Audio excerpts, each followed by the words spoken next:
Everybody wants to know who's going to be the quarterback for Ohio State, but the fact of the matter is, if it's Cardale Jones or JT Barrett, Ohio State will be just fine. They are stacked all over the place. They've got some of the best players in the country. Not only do they bring their most talented players back, they also bring a lot of their leaders back. Again, at quarterback and offensive line. Over on the defensive side, guys like Joey Bosa.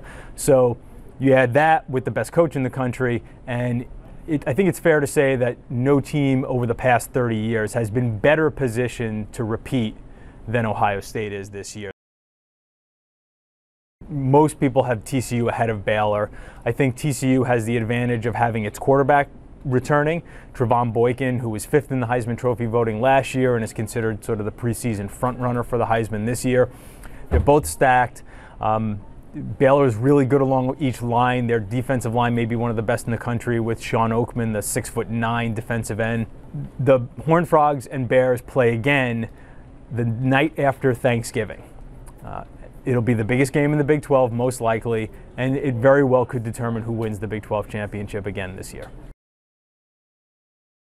Here's the one thing, though. The SEC will always get the benefit of the doubt because I think it still is the best conference. And as for Alabama going a couple of years without winning a national championship, well, they still have the most talent. Alabama always recruits better than everybody else in the country. Whether there's enough there for them to win a national championship this year depends on how well the quarterback plays.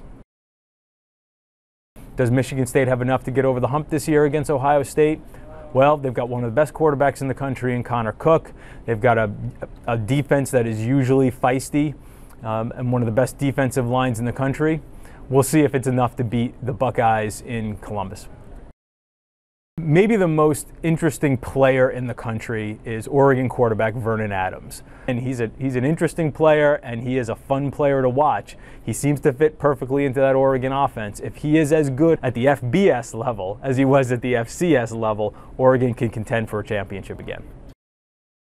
I'm one of the people on the Notre Dame bandwagon. I picked them for the playoff, and Sports Illustrated picked them for the playoff. It is without question Brian Kelly's most talented team. He's got #1 draft pick type talent at several positions. Maybe the best left tackle in the country in Ronnie Stanley, maybe the best linebacker in the country in Jalen Smith. They have a new quarterback in Malik Zaire who showed great flashes at the end of last year in the bowl game. He could be a top-level guy. No doubt the most fascinating coach in the country is Jim Harbaugh. He's a quirky guy. But he is also a great coach. The fact of the matter is he turned Stanford from a program that was at rock bottom into a program that could play in a Rose Bowl. You know, he went to the NFL and immediately turned the 49ers into a Super Bowl contender. I have no doubt he will make Michigan good again. How quickly he does that, I think, remains to be seen. You know, the Wolverines only won 5 games last year. There's talent on that team. There's enough talent there that they could probably win 6, 7, maybe even 8 games this year.